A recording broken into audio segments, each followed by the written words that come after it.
Craveable Podcast, Episode 8, Local Harvest Angus Beef, Part 2. 1, 2, 3, 4.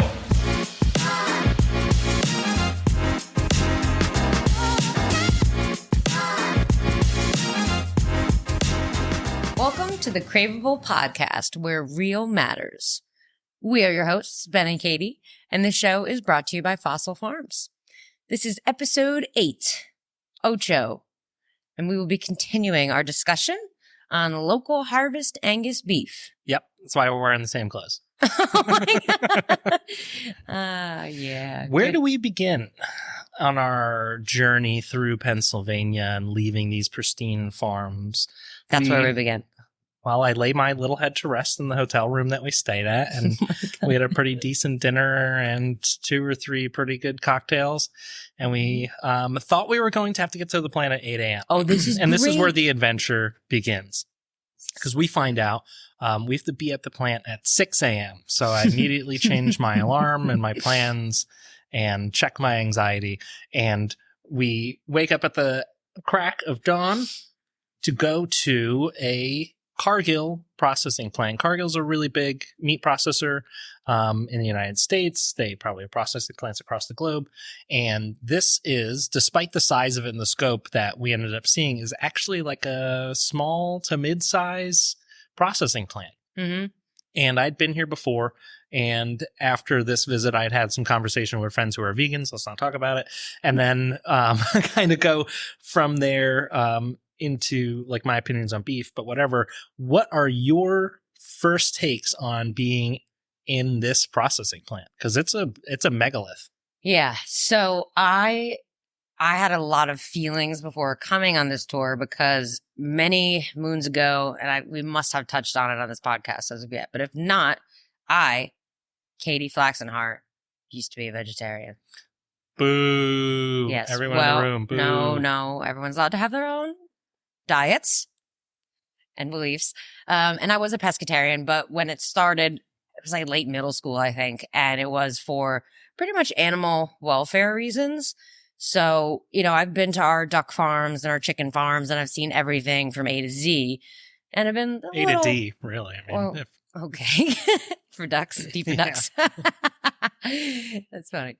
Anyway, so it's always been like, okay, I don't love this part, the processing, but it's like, yes, I can absolutely stomach this and then some. necessary evil, right? Yeah. And so I was I felt more than a little trepidation. Why? First of all, it's 6 a.m.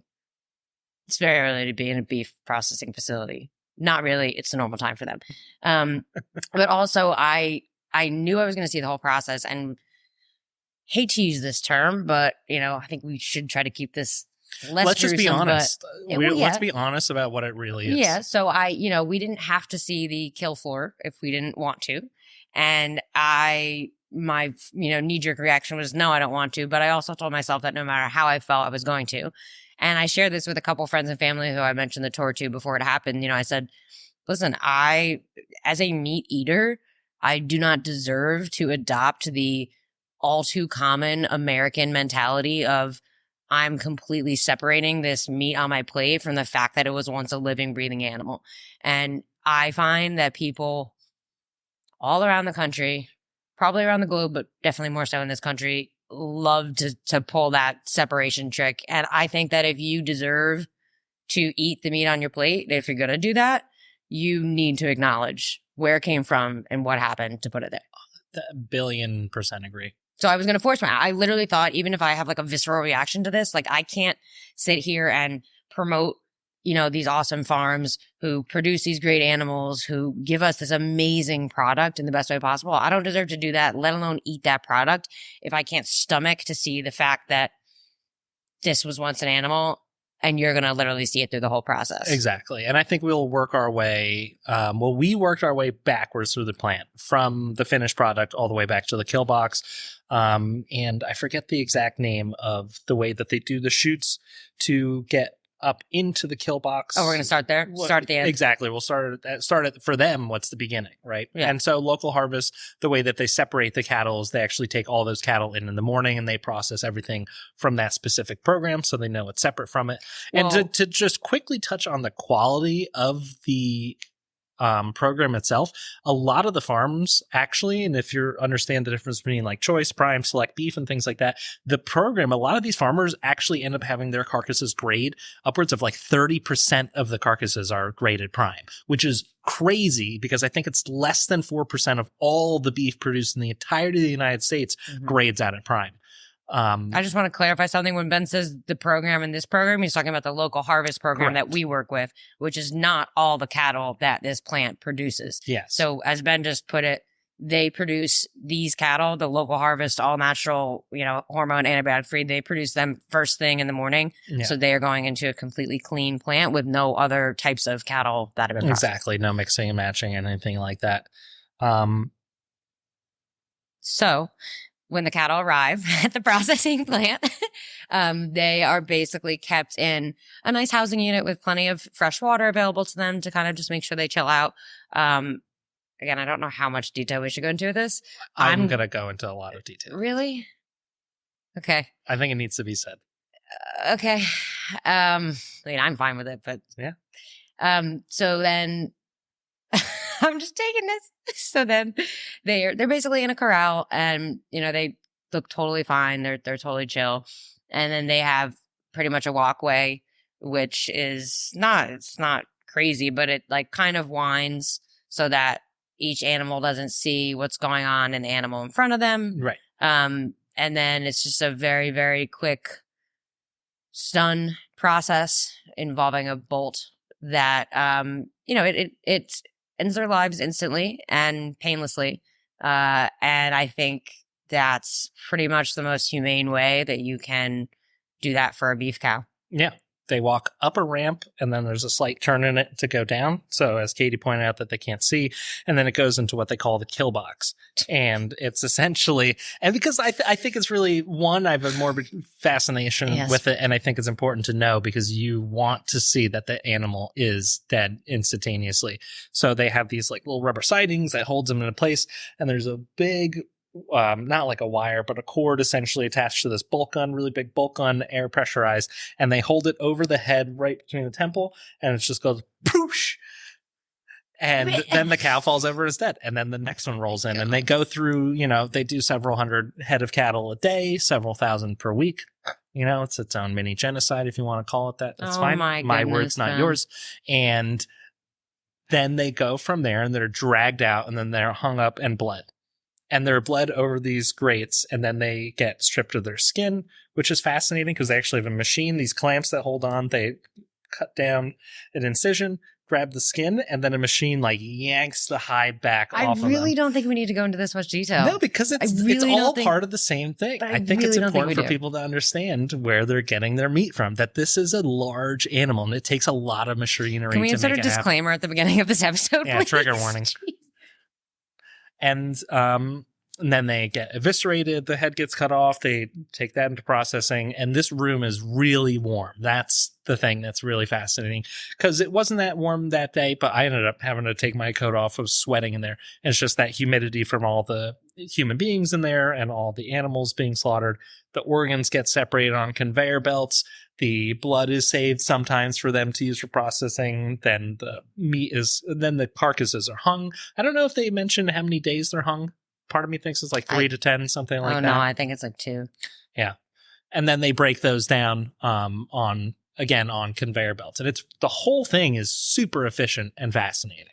And I mean, my favorite part by far, once we leave the kill room, which Ben fancies so much, is when they're breaking down the half cows. So, I mean, I could have stood in that room for an hour.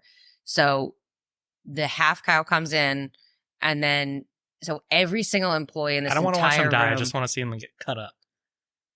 Ha ha ha ha. Anyway, every single employee in this room has 2 things. Well, most of them, on the majority of one part of the room, they have a knife in one hand and a hook in the other.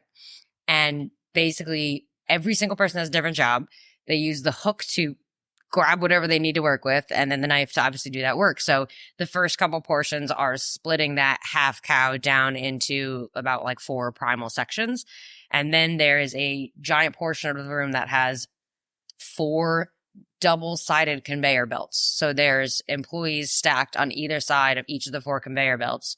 And then, like there's one conveyor belt that's just for the rib section and one conveyor belt that's just for the loin section.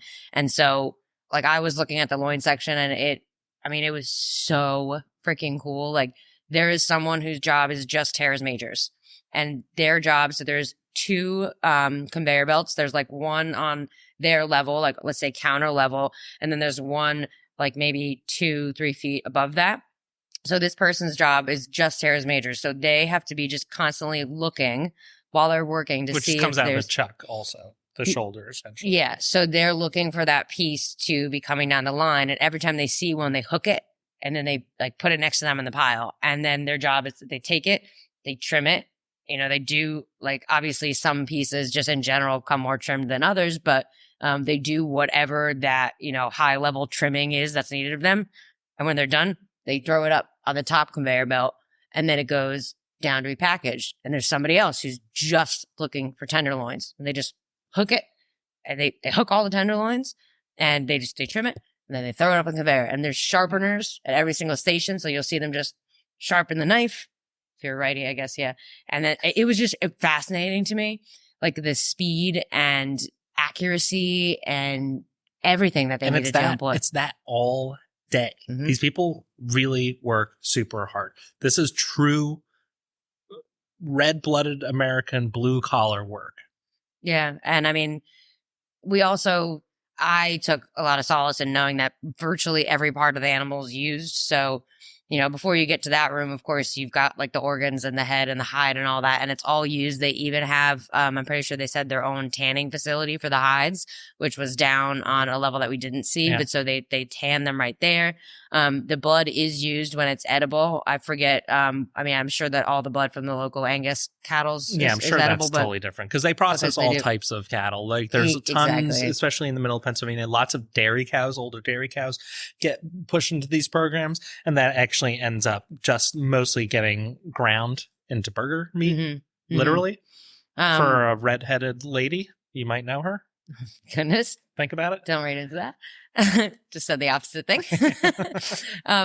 But yeah, so like and I asked the question, I was like, okay, so what if the tenderloin guy misses a tenderloin? What happens? So, there's a whole other section of the conveyor belt where, there's a guy whose job it is to grab, export ribs and top rounds. Bone-in ribeye. Yeah, bone-in ribeyes and top rounds and things like that. And then throughout the process, there's like little bits, like all the trim. There's little bits that get put onto separate conveyors. And by the time you get to the end, there's a couple people in the line that are just sorting the trim, into different buckets of where it's going to go and things like that. And, so my question, I was like, what if tenderloin guy misses a tenderloin? And the answer is like that tenderloin will come down the line and everyone who's looking for what they're looking for will know not to take that. And then it will just go back up the line and end up coming down again. And from what I saw, that does not happen often. Because I didn't really see any of that. It's a refrigerated space, just so everybody's aware. Yes, refrigerated space. That's a good point. But then there's even, so like, let's say flank steaks, for example, let's say there's 4 in a package. So there's another line of people who have the cryovac bags and almost, this is how I described it, but like, you're like, let's say you're at a rest stop and you're going to like a fast food joint and they have like the heated display of ready to go things. And it's like, hot, just like levels of like don't look at me, shoots. bro. I don't know what you're talking about. It's like, just like shoots. It's like, okay, this is a shoot where I can get like my bacon cheeseburger. Right, yeah, like they slide the sandwiches down. Yeah, exactly. So like way fancier than that and high tech and cleaner. Yeah, put a bag on. And yeah, so there's like a person who is on the bagging side and they have the bag with the chute, and then there's other people on the back side who are taking the flank steaks, and okay, when they have 4, okay, then they push it down, and then that person takes the bag and they put it in the sealer. And then there's also bags that the seal didn't take and it was improperly cryovac. They come around and then somebody rips open the bag, throws the bag away, and puts the meat back on the conveyor that will go to be cryovac. thought that was very fascinating. The whole thing is interesting. And then I don't know if you noticed, because I don't think they mentioned it, but did you remember when we had come into, like, let's say the room is like going this way. We're right here. We came around that back corner, and it was that really large metal container, basically. And then we walked up onto the catwalk over the conveyor belts. That is the water cooling system that they have. So they vacuum seal the bags, and then they go onto another belt that goes through this water system. We get them really cold really quickly. That way they can get them under refrigeration as fast as possible. And that's just so fascinating, because the amount of carcasses getting processed it's a pretty big room, but if you think about the amount of work being done, because they're pretty close to each other, it's nuts how much processing they're doing in this one little room. And there's 5-pound chunks of ground that are going through this thing. The whole thing is just an extremely efficient machine. It's fascinating. And one of the gentlemen who took us on the tour was the manager of the fab room, the fabrication room, which is what we're describing now, where the primals are being fabricated into smaller cuts.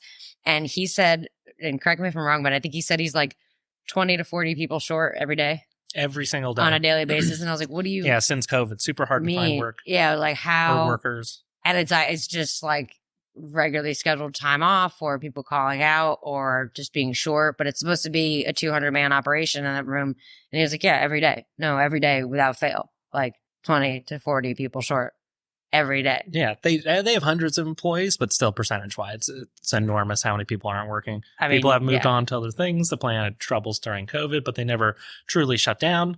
I mean, that's the struggles that the meat industry in general is still bouncing back from COVID, but that'll be a totally different episode maybe, or never. We like to pretend that never happened.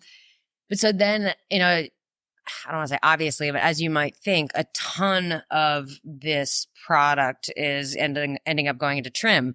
And so there's these huge, big vats, buckets of trim.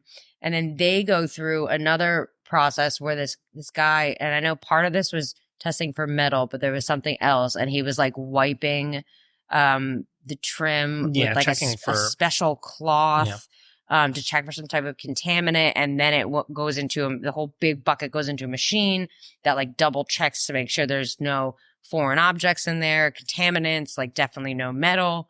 And then when it passes through that, it gets fully sealed and they date it. And they have colored date stickers. So, Monday's red, Tuesday's green, etc. And then we went into their cold storage for that product, which was crazy.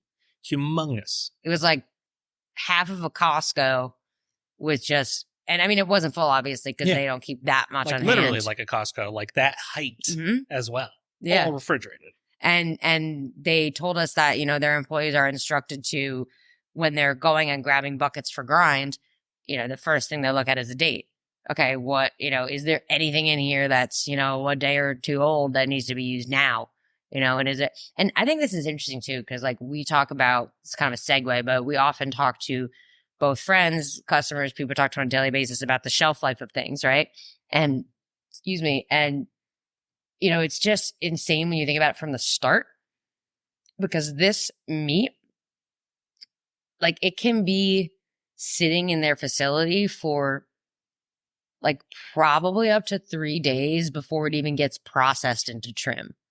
So, or ground from a trim product. Ground, sorry. Yes. Thank you, Ben. Before the trim gets processed into ground. And, of course, ground products have a shorter shelf life because of the surface area, and that makes it more easy for... And it's heated up by being ground and then recooled.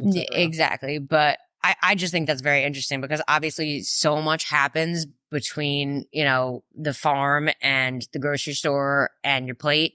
And, we sometimes think, I don't know. My point is, I guess it's that it has a longer shelf life when you look at the entire process. I think you just find it fascinating. It's pretty cool. When you start at the farm one day beforehand, and then you see the cattle come in, and then by the end of it, you see literally the finished muscle product that gets put into shrink wrap at a ShopRite or Whole Foods or whatever it might be. Or at a Fossil Farms. Yeah, sure. Well, plug action. Why not? But no, it was super cool, because we saw we did see part of the cows that were coming to us get processed. And that was really cool. It was like, okay, I'm used to seeing this package, in our warehouse like this. And I'm sitting here watching these guys cut it down, trim it, backpack it, cool it, make sure everything's perfect. And I think it's really cool. It's really fascinating. And I want to get back to you asking me about my opinion of it and me saying Yeah, by the end of that it. I was scared. So it was actually really not difficult at all for me to witness really the entire clean, process. Clean facility. Well, it's clean, but also the it's only like dirty process is right in the beginning. Is the first 5 minutes But- after slaughter. yeah, but even that, I don't know, it shockingly wasn't that hard for me at all. So not nearly even half as hard as I was expecting it could be. And I think that's because it's done quickly and it's done right. And it's not like, and I'm not throwing any shade at all, but like, I'm pretty positive that a big part of halal processed meat is that the animal is strung up and it bleeds out by a cut on its throat. Yeah. And like that would be pretty brutal to witness. And that's not what happens at all here. And I don't know, it was really interesting and eye-opening. And I know that a lot of us, like our most senior salesperson said after that trip, he's like, I probably won't actually do this, but like, it almost made me consider like not eating beef. Right. And it's like, I didn't feel that way. But it puts everything into a entirely different field of perspective. Right. Because again, this is a mid-tier, if not a small processing plant. There are plants in this country, like let's say this Cargill plant does maybe 7,000 head a week, I think was that sounds about right? I thought, it was or maybe a little bit less. Yeah, I thought it was like 600 a day. Yeah. Math So that. we'll say like 7,000 Yeah. if they're really busy, if they have full capacity and workers. There's plants that are processing 10,000 head of cattle per day. That's per insane. day.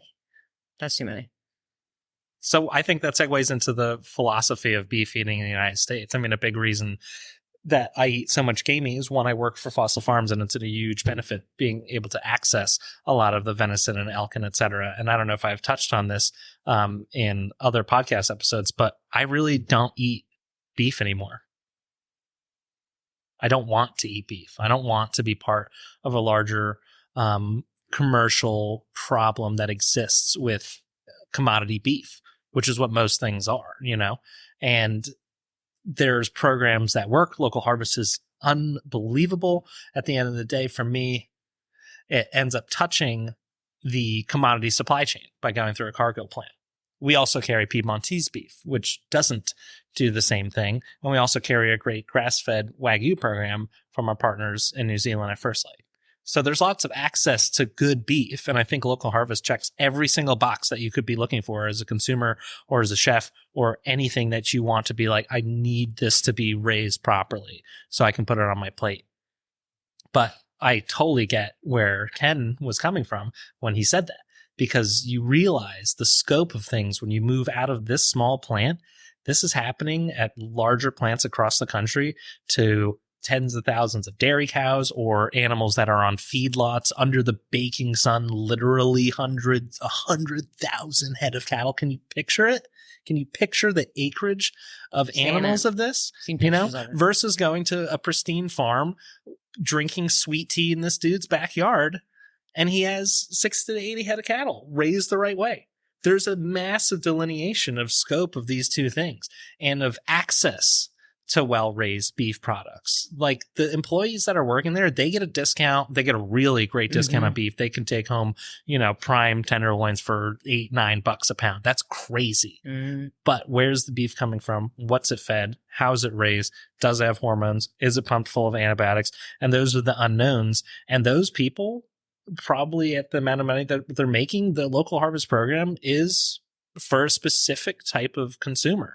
And that comes at a specific cost that's higher than normal, significantly higher than normal if you're only going by price chopper beef prices of like 99-cent ground beef. And that's a huge gap of where the beef industry is and where this niche is. And I think, yes. And I think that ties into part of our points in the organic discussion of, there's obviously, I'm not going to I'm not going to give up vegetables. No, yeah. But there's so many farms, and the organic is such a small part of it. And, you know, we discussed in that episode that the larger companies that are doing organic, I mean, it's not bad, but it's not the most helpful because it's such a small part of their business. Right. And, you know, the real controllers of the industry are the big players. Yeah. And the big players are all big ag. It's not all natural. Literally. It's not small family farmers. It's not, you know, it's not Jonathan Campbell, and it's not Steve. No, it isn't. It's not even just like Monsanto. Monsanto has a parent company. You know what I mean? And that's Bayer, the pharmaceutical company. Well, I have to say, New Jersey-based Merck pharmaceutical company owns one of the largest producers of turkey in the UK. I mean, this is conglomerates that we're talking about. And I think that kind of solidifies the point of why we're doing this podcast in the first place. So let me just talk about it for a second. There is a right way to eat food in really economical and great food systems in the United States and across the planet. And the accessibility is non-existent for the majority of people. And that's something we want to change. We want you to be really conscious of what you're putting in your body because it's important for the planet. It's important for you. It's important for us, for me, definitely. And it's so hard for people to gain access to that. But they're able to do so much. And yet it's not like we're changing things like one day at a time. And it's why it's so important for us to have this podcast to let people know what the ins and outs are of this industry, that it can be a little bit dirty, even amongst doing things the right way. But boy, could it be worse. Could be a lot worse. Ben, I have to say that was a beautiful tie-in on your part. I mean, I think the most magnificent, like, tie to satin bow you've ever done. So far. And I want to just applaud you for that. Appreciate it. I think we're just about done here, but one thing I did want to add was I know that I and Ken and you and hopefully some of you listeners, I will think twice about ever accidentally wasting a piece of meat. I mean, Ken actually said, he's like, you know, one thing that is changing today, you know, my wife and I usually shop, you know, every couple days a week, buy a couple packages of chicken. And sometimes, you know, like the schedule just is what it is. And every now and then one of them gets thrown out. He goes, I'll tell you what, I'm buying meat for dinner every day, the day I'm cooking it for dinner. And same thing for me. It's like I took a package of turkey out of the freezer and it's like, oh, I didn't get around to it. Oh, well, you're cooking it today because you don't have another choice. Make it. Make it happen. Not waste. You're really going to waste the that? hard work and the life of the animal. Life. Don't waste your money. Don't waste any of it. You know what I mean? Well, if we had enough time, I'd call Ken right now and ask him if he's sticking to his pledge. Ken, get on the podcast. What do we got left? But no, I mean, I don't want at all to seem like we're leading on a down note at all. I mean, Ben, you have a lot of opinions and I respect all of them. But I think the takeaway should be this awesome farm tour we had, this awesome facility visit, these incredible people who work so hard day in and day out and bust their behinds to give us and you access to an amazing, superior product that I am so glad exists, that you will be so glad exists if you try it. And I think that's all for me. Did you have any other closing notes, Ben? No, I think that's it. I couldn't agree more. And these people work really hard. They work hard every day. It's an uphill battle, a Sisyphean task, right? If you will, rolling the boulder uphill against the tide of where conglomerates are pushing food. But every day is a fight. And I think we're doing the right thing. And I couldn't be happier to be a part of it, honestly. Agreed. And well said. Again, you're just like breaking records today. You guys, thank you so much for listening. We look forward to seeing you again on the next episode of our podcast, episode 9. What will it be about? Stay tuned to find out and like and subscribe.